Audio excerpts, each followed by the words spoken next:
কিন্তু বাংলার মানুষের এই সুখের সময় বাংলা বিরোধী বিজেপির সহ্য হলো না।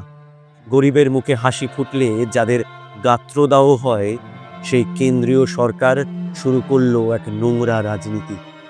বাংলার গরিব মানুষের হক সম্পূর্ণ রাজনৈতিক প্রতিহিংসার কারণে প্রধানমন্ত্রী আবাস যোজনায় 24,275 কোটি টাকা আটকে দিল দিল্লি।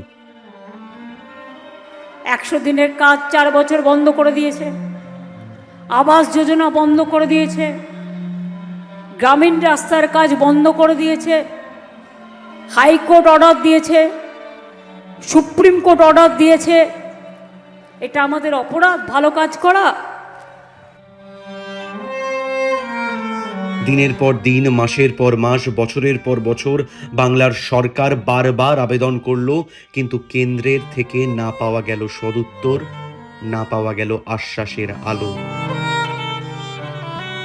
একেই বলে বঞ্চনা, শোষণ এবং বাংলা বিরোধী রাজনীতি।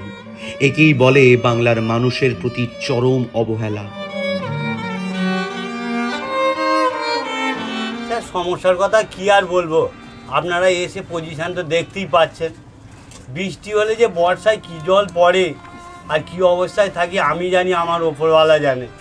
তারপরে বাচ্চাদের তো ঠান্ডা লেগেই আছে, আর জল পড়ে এরম এক হাঁটু এতটা জমে যায়।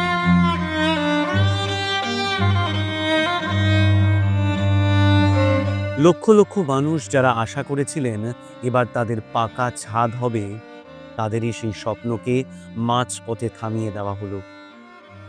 মোদি সরকার এভাবে বহু ধোঁকা দিয়েছে, বহু ধোঁকা দিয়ে দিয়ে আমাদের আসবে, এই হবে তাই হবে। কোনোদিন মোদি সরকার আমাদের কোনো এসব কাজ করেনি। কেন্দ্রীয় সরকার প্রমাণ করলো বাংলার মানুষের চোখের জলের মূল্য তাদের কাছে নেই। তারা কেবল ক্ষমতা এবং ভোটের রাজনীতি করে।